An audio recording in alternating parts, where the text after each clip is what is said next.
హోదా అంశానికి సంబంధించి సార్ మీకు ప్రతిపక్ష హోదా అంశానికి సంబంధించి పవన్ కళ్యాణ్ కూడా ఒక కామెంట్ చేశారు. వైఎస్ఆర్ కాంగ్రెస్ పార్టీకి వచ్చినటువంటి ఓట్ల శాతాన్ని, సీట్ల శాతాన్ని బట్టి చూస్తే జర్మనీలో అయితేనే వస్తుంది, ఇక్కడ రాదు, ఇక్కడ 5 ఏళ్ళు రావడం కష్టం అని ఒక విమర్శ చేశారు. ఆ మనిషి కార్పొరేటర్కి ఎక్కువ, ఎమ్మెల్యేకి తక్కువ.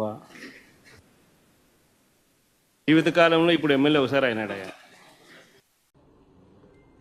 గౌరవ ఉప ముఖ్యమంత్రి గారిని కించపరిచే విధంగా ఆయన మాట్లాడారు. ఆయన మాజీ ముఖ్యమంత్రి జగన్మోహన్ రెడ్డి గారు ఒకసారి ఆలోచించారు. మొన్న ఎన్నికల్లో ఆయనకు వచ్చిన మెజారిటీ ఎంత, గౌరవ ఉప ముఖ్యమంత్రి గారికి వచ్చిన మెజారిటీ ఎంత, మొన్న జరిగిన ఎన్నికల్లో వైకాపాకి ఎన్ని సీట్లు వచ్చినాయి, జనసేన పార్టీకి ఎన్ని సీట్లు వచ్చినాయో ఆయన ఒకసారి ఆలోచించాలి. అంతేగాని నోరుంది కనుక ఇప్పుడు కూడా నేను అనుకుందే రైటు,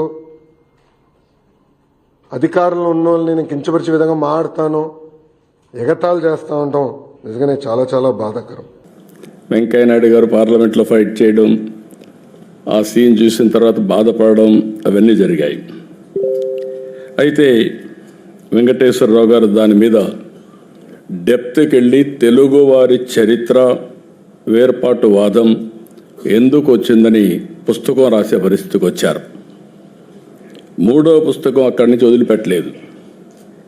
ప్రపంచతత్వం, నాయకత్వం, దీని మీద అధ్యయనం చేసి ఒక బుక్ ఒకటి రాసే పరిస్థితికి వచ్చాడు. ఇప్పుడు 4వది ఇంకొక పక్కన మీరు చూస్తే ప్రపంచ దేశాలు, పాలనా వ్యవస్థలు అధ్యయనం చేసి దానిపైన ఒక పుస్తకం రాశాడు. ఇప్పుడు ప్రపంచ చరిత్ర ఆది నుంచి నేటి వరకు, ఇంకా ఆయన మాటల్లోనే చెప్పాడు కాబట్టి నేను ఎక్కువ చెప్పను, మొత్తం డీటెయిల్ అన్ని ఆ తర్వాత జరగబోయేట కూడా చెప్పాడు. మనం అందరం ఒక 4-5 సంవత్సరాలు కాపాడుకుంటే మన ఆరోగ్యాన్ని భవిష్యత్తులో 50 ఏళ్ళు అంటున్నాడు. కానీ ఒక్కసారి ఇన్నోవేషన్ వస్తే 50 ఏళ్ళతో ఆగదు. కొంతమంది మీరు లేనిపోయిన ఆలోచనలు ఇచ్చారు. శాశ్వతంగా ఎందుకు బతకూడదని. God only knows. కానీ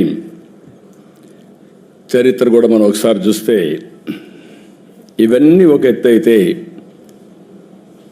ఈరోజు అగ్రదేశాలని హిస్టరీ, శివాజీ మహారాజ్, రాణా ప్రతాప్, స్వామి వివేకానంద, లేదా ఇంకా అనేక మంది మహాత్ములు వాళ్ళ జీవితాలలో వాళ్ళ గొప్పతనానికి ఇచ్చిన ప్రాధాన్యత తక్కువ. పరాయి దేశ పాలకులు వచ్చి మన మీద దాడి చేసి మనం దోచుకొని చేసిన వాళ్లకు ప్రాధాన్యత ఎక్కువగా. నేను చదువు నాకు తెలిసిన చదువు నేను చదువుకున్నప్పుడు రాబర్ట్ క్రైవ్ గ్రేట్ అని మా మాస్టర్ అడిగా, ఎందుకు సార్ ఈయన గ్రేట్ అని.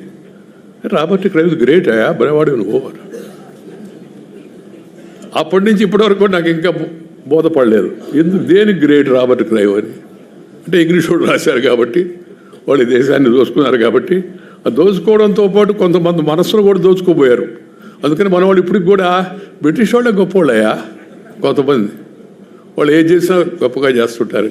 అలాంటి భావాన్ని కలిగించారు వాళ్ళు, చరిత్రను వక్రీకరించి వాళ్ళ ఇష్టాలను చూపించి. అందువల్ల చరిత్ర వక్రీకరణ కాకుండా జరగాల. అలాగే కొంతమంది వాళ్ళ దృక్పథంతో రాస్తుంటారు, అదొక కొత్త ట్రెండ్ దేశంలో. వారికి ఏదో ఒక కొంతమంది లెఫ్టిస్ట్లనో, రైటిస్ట్లనో, ఆ ఇస్ట్లనో, ఈ ఇస్ట్లనో ఏదో ఆ దృష్టిలో పెట్టుకొని చరిత్ర రాయడం కూడా మనం చూస్తూ ఉన్నాం. రాశారు కూడా, దాని అనుమానం కూడా లేదు. ఈ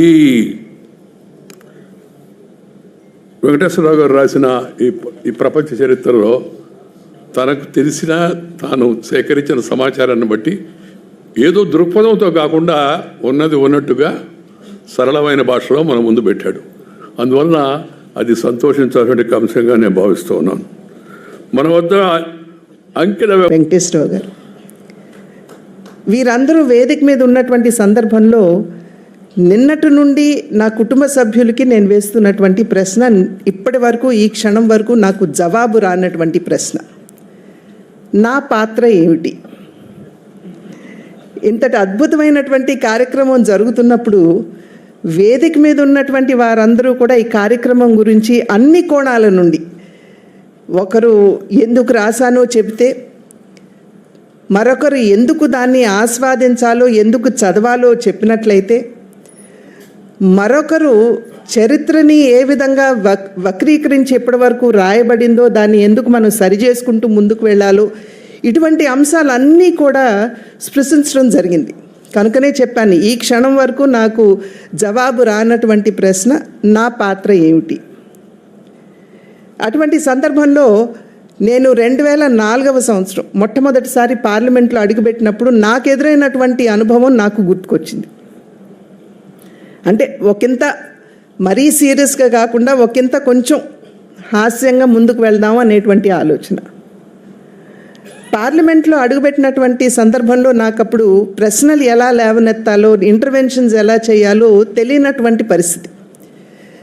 అప్పుడు శ్రీనివాస్ వికే పాటిల్ గారని మహారాష్ట్ర నుండి ఒక పార్లమెంట్ సభ్యులు నా పక్కన కూర్చుని ఉండేవారు.